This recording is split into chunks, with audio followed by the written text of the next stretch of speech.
పిన్ని బీపీ పెరిగిపోయి టాబ్లెట్స్ వేసుకుంటున్నట్టుంది. ఆవిడకి ఏదైనా జరిగితే ఆ పాప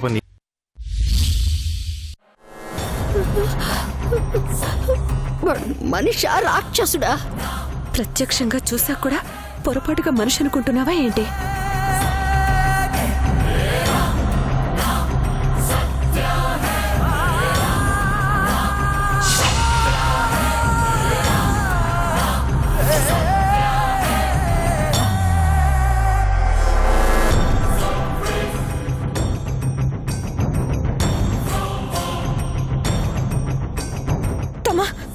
ఏమైందిరా?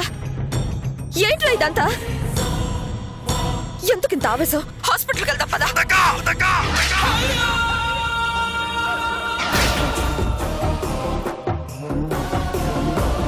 అయ్యో తమ్మా, నా చేతి నుంచి రక్తం కారుతుంటేనే ఆ లహరి మీద నాకున్న కసి గుర్తొస్తుందక్క.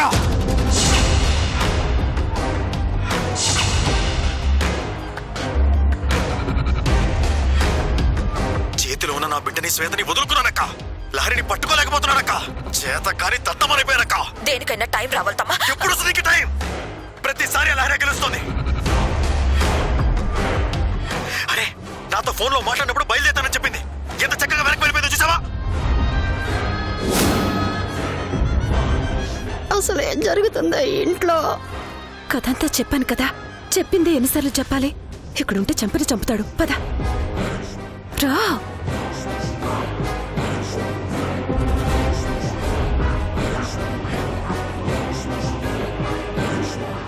ఎదురు చూసే ఓపిక నాకు లేదక్క. ఆ లహరిని ఎలాగైనా పట్టుకోవాలి. ఆ లహరి నాకు కావాలి. ఏయ్ లహరి, నిన్ను వదలను. నువ్వు నా నుంచి తప్పించుకోలేవు. వామో, నాకు బీపీ ఎక్కువైపోతుంది. నేను ఇంక ఇంట్లో ఒక క్షణం కూడా ఉండలేను తల్లాయ్. అక్కడ సినిమా చూసావు కదా, ఎలా వెళ్తావు? నేనెత్తి పగలగొట్టినా పగలు కొడతాను. అత్తా, అందుకే ఇద్దరం కలిసే పైకి పోదాం. నన్ను విడిచి వెళ్ళొద్దత్తా. ఎవరైనా కలిసి బతుకుదావు అంటారు, నువ్వేంటే బాబు కలిసి చత్తావు అంటున్నావు? అయ్యో, మనకి వేరే దారి లేదత్తా. లహరిని పట్టుకోవడానికి ఏదైనా ప్లాన్ ఆలోచించాలక్క. దాన్ని ఎట్టి పరిస్థితుల్లోనూ వదలకూడదు. నీ మీద ఎంత పగతో రగిలిపోతున్నాడో చూసావా? వాడు మృగమన్నయ్య, అలాగే మూర్ఖంగా ప్రవర్తిస్తాడు. వీటన్నింటికీ సరైన సమాధానం చెప్పాలి. కనీసం ఫస్ట్ ఎయిడ్ చేయించుకోరా. ఈ నెత్తురు చిందుతూ ఉంటేనే లహరి మీద కోపం గుర్తొస్తూ ఉంటుంది.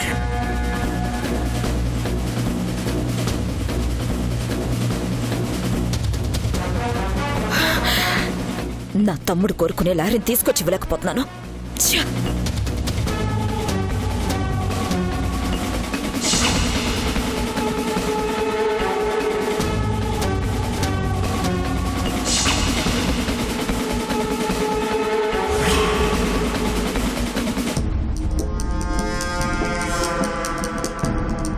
వాడు కొత్త ప్లాన్ రెడీ చేసుకునే లోపే మనం వాడికి చెక్ పెట్టాలి.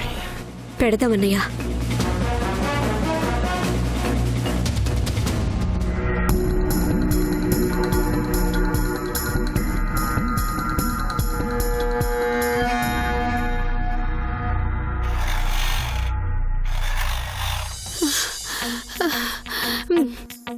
ఏదైతే అదైంది. నేను మాత్రం వెంటనే బయలుదేరి వెళ్ళిపోతాను. ఈ సమయంలో బయటికి వెళ్ళావంటే వాడి చేతుల్లో బలైపోతావు. నా మాట వినత్తా ప్లీజ్. నేను విన్ను. ఏమైనా సరే ఈ బీపీ తట్టుకోవడం కాదు. ఆగు. అయ్యో, అత్త నా మాట విను.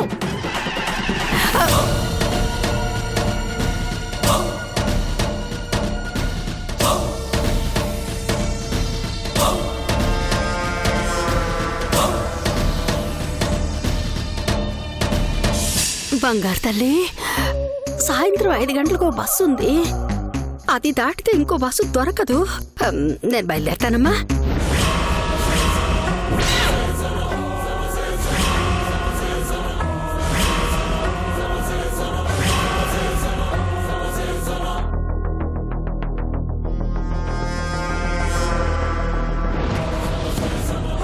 దీంతో కాల్చానంటే బస్సు మిస్ అయినా నీ ప్రయాణం ఆగదు.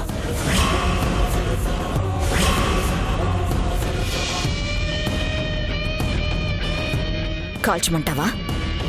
అది కాదమ్మా, అసలే మీ మెంటలు ఎక్కుంటే మధ్యలో మీ నసంటే లోపలికి పండి, లేదంటే కాల్ చేస్తాను.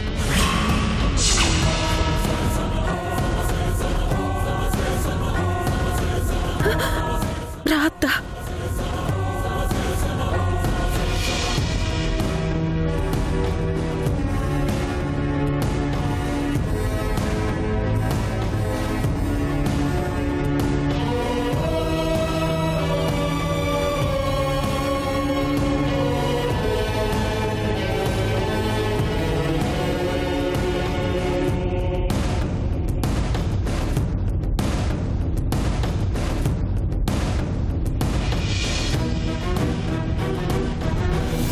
అత్తా, అది ఆ రిషిగడి కంటే డేంజర్.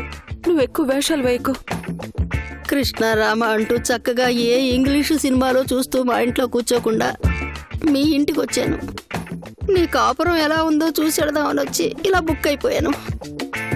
అయిపోయిన దాని గురించి బాధపడ్డం ఎందుకత్తా? పోయేటప్పుడు ఒకరికొకరు తోడుండడం కూడా అదృష్టమే అనుకో.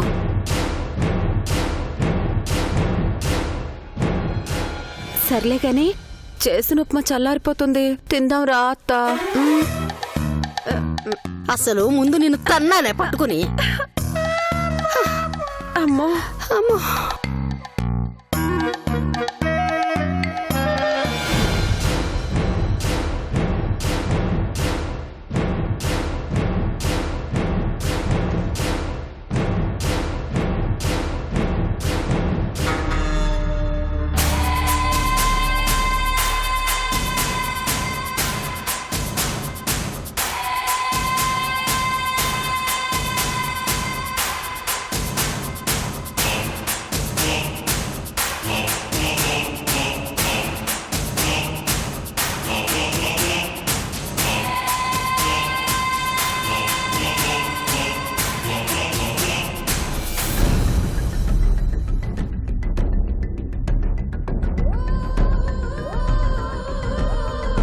సత్యం సార్, పునర్జన్మల మీద నీకు నమ్మకం ఉందా సత్యం?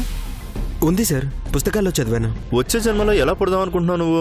అది మన చేతిలో లేదు కదా సార్. లేదు కాబట్టి అడుగుతున్నానయ్యా, చెప్పు. సిన్సియర్ పోలీస్ ఆఫీసర్ గానే మళ్ళీ పుట్టాలనుకుంటున్నాను సార్. మీరు మారవయ్యా. దేవుడు మీకు ఎన్ని అవకాశాలు ఇచ్చినా మీరింతే. మీరెలా పుడదామనుకుంటున్నారు సార్? వచ్చే జన్మలో నా కోరికలు తీర్చుకునేంత ఓపిక నాకు లేదు. ఈ జన్మలోనే నా కోరికలన్నీ తీరిపోవాలి. మరో 2 సంవత్సరాల్లో వెల్ సెటిల్ అయితే ఓకే, లేదంటే ఏ దొంగ బాబా అవతారం ఎత్తేస్తాను. డబ్బుకు డబ్బు, గౌరవానికి గౌరవం.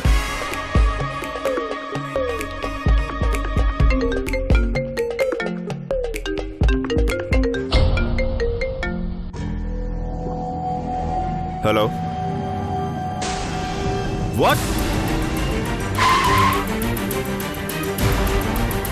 ఓకే, ఇప్పుడే వస్తున్నా. సత్యం, ఎమ్మెల్యే గారి ఇంటికి పోనీ. Okay sir.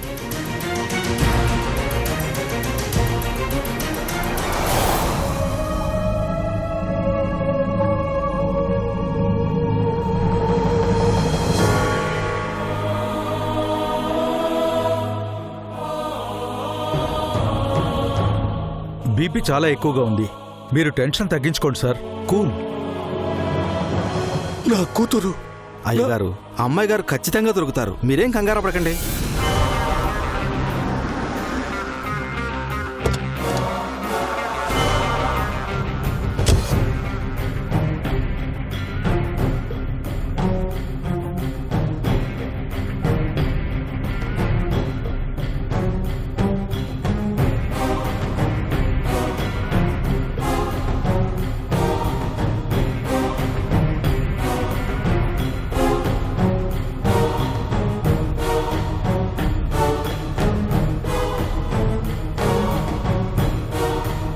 సార్,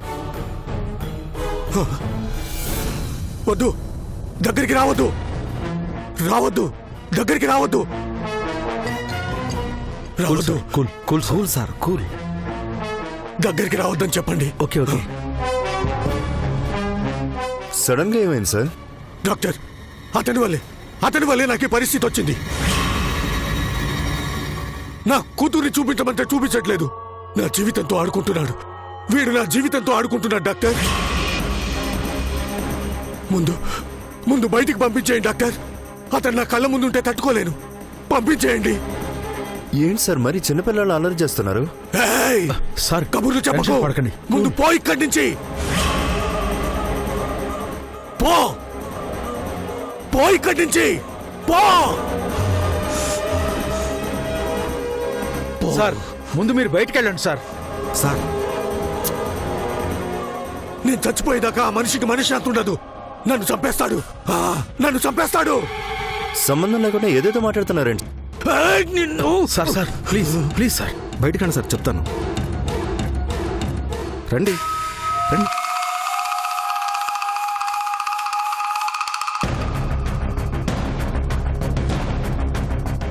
ఉన్నట్టుండి ఏమైంది? మాట్లాడుతూ మాట్లాడుతూ ఒక్కసారిగా కింద పడిపోయారు. వెంటనే డాక్టర్కి ఫోన్ చేశాను. ఆ తర్వాత మీకు ఫోన్ చేశాను.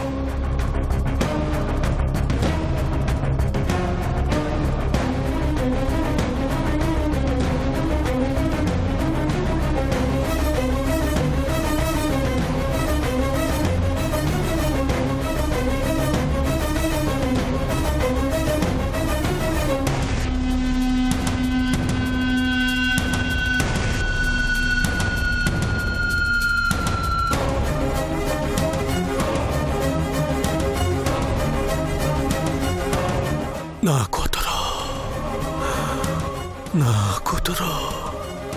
కొన్ని కేసులు ఒక్కోసారి లేట్ అవుతుంటాయి. దానికి నేనేం చేస్తాను? ఆ? నేనేదో హంతకుండా నా వైపు చూపించి మాట్లాడతాడండి. మిస్టర్ నంజుండా, కండిషన్ ఏంటి డాక్టర్?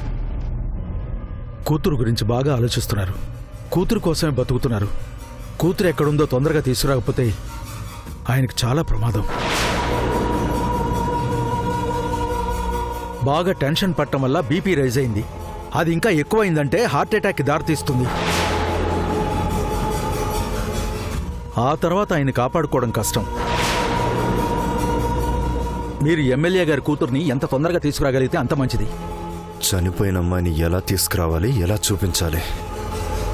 నా కూతుర్ని నేను చూడాలి. నా కూతుర్ని నేను చూడాలి.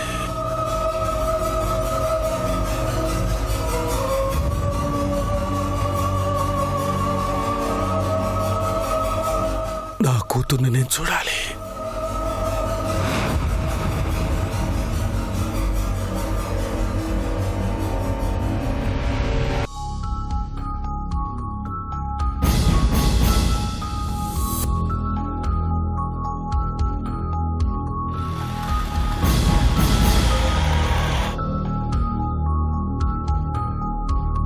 వదిన ఈ టైంలో ఏం చేస్తుంటుందో గెస్ట్ చేయనయ్యా? ఏముంది, అక్కడున్న టెన్షన్కి బాధపడుతూ భయపడుతూ అన్నం కూడా తినకుండా మేల్కొని ఉంటుంది.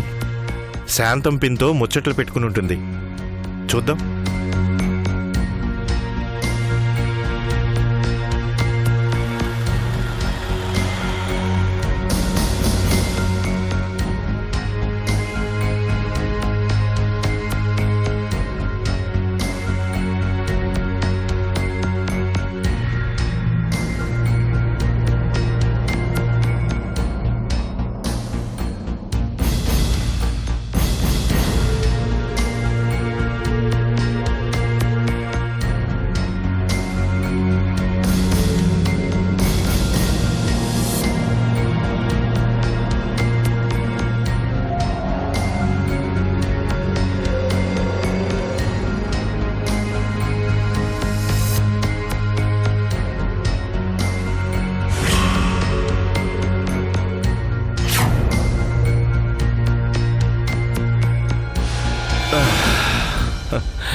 నేను ఊహించిన దానికి అక్కడ మీ వదినున్న పరిస్థితికి ఎంత తేడా ఉందో చూసావమ్మా.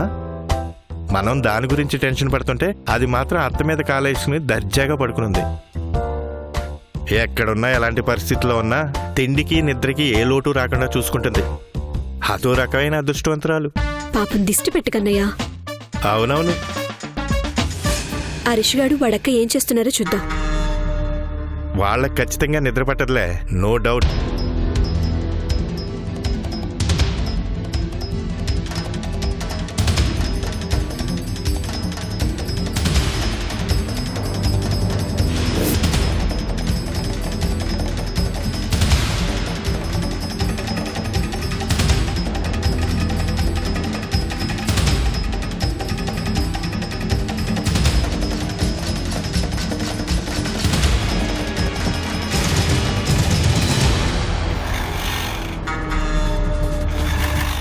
వాడి గెస్ట్ హౌస్లో ఉన్న ప్రతి కార్నర్ని కెమెరా ముందే చూపించేసింది కాబట్టి అన్ని విషయాలు తెలుసుకోవటం చాలా ఈజీ అయింది. అవునమ్మా.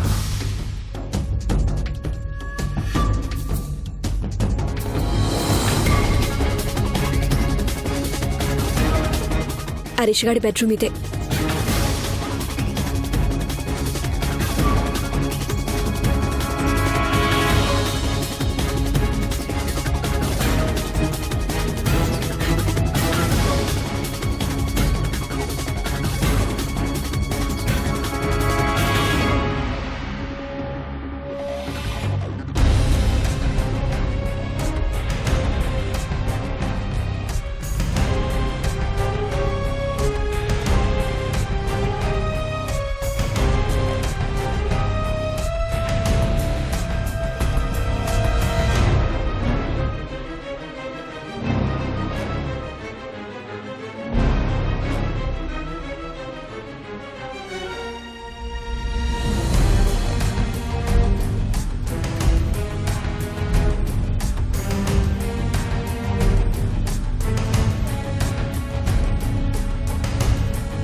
వాడు బెడ్రూమ్లో లేడంటే ఖచ్చితంగా ఇద్దరు ఎక్కడో మీటింగ్ పెట్టుంటారు.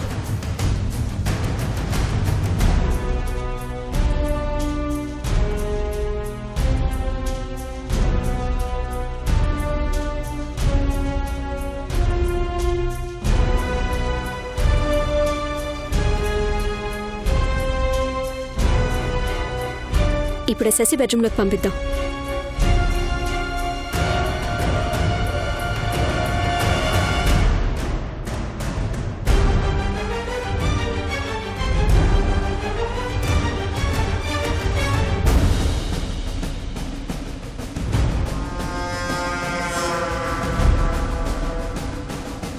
చెప్పాను మీటింగ్ పెట్టుంటారని.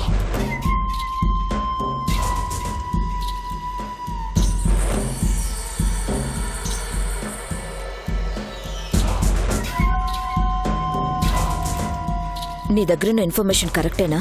పక్కా కన్ఫర్మ్ అక్క. రేపెట్టి పరిస్థితుల్లో లహరిని మనం పట్టుకుంటున్నాం.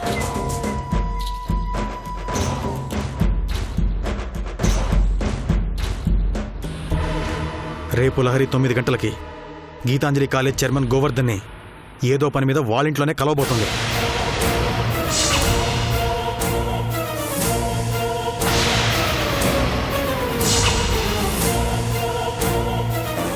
లహరి కంటే ముందే మనం అక్కడికి చేరుకుని లహరి కనిపించగానే పట్టుకుని కారులో వేసుకొని వెళ్ళిపోతాం.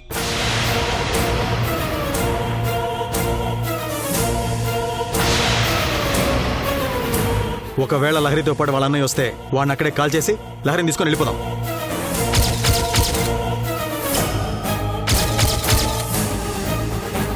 ఆ ఇన్ఫర్మేషన్ తెలిసినప్పటి నుంచి ఎప్పుడెప్పుడు తెల్లబడుతుందో చూస్తున్నాను. నీకొచ్చిన ఇన్ఫర్మేషన్ కరెక్టేనని నీకు ఖచ్చితంగా ఎలా తెలుసా? అక్క, ఇప్పుడు నాకున్న ఏకైక పని ఆ లహరిని పట్టుకోవడమే. లహరిని పట్టుకోవడానికి నేను ఎన్ని ప్రయత్నాలు చేస్తున్నానో నాకు మాత్రమే తెలుసు. నా దగ్గర ఉన్నది పక్కా ఇన్ఫర్మేషన్. కావాలంటే రేపు నువ్వే చూస్తావు కదా.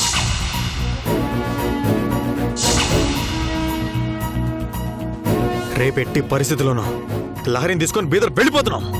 టార్గెట్ మిస్ అయ్యేదే లేదు. ఎంతమంది అడ్డొచ్చినా నరుక్కుంటైనా సరే తీసుకెళ్ళిపోతాం.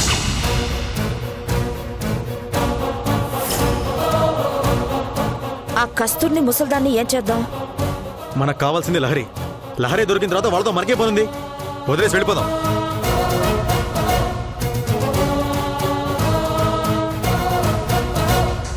ఇంకే, రేపు లహరిని పట్టుకుంటున్నాం కాబట్టి ఈ రాత్రికి ప్రశాంతంగా నిద్రపో. సరే అక్క.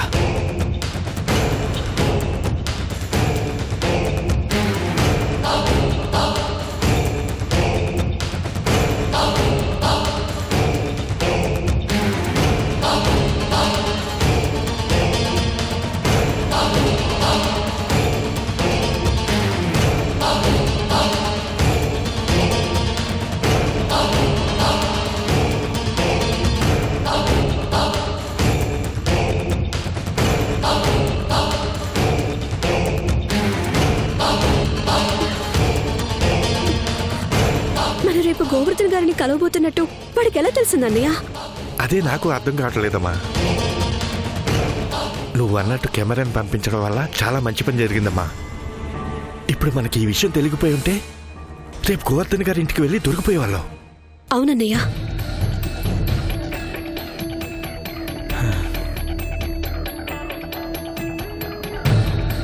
సెల్ ఫోన్ ఎక్కడ పెట్టాను? అక్రమంలో పెట్టుంటారు. ఈ సమయంలో కారు వాడికి కనిపించకుండా కాపాడుకోవడం చాలా ఇంపార్టెంట్. అవునన్నయ్య, అందుకే మంచి సీక్రెట్ ప్లేస్ లో దాచిపెడతాను.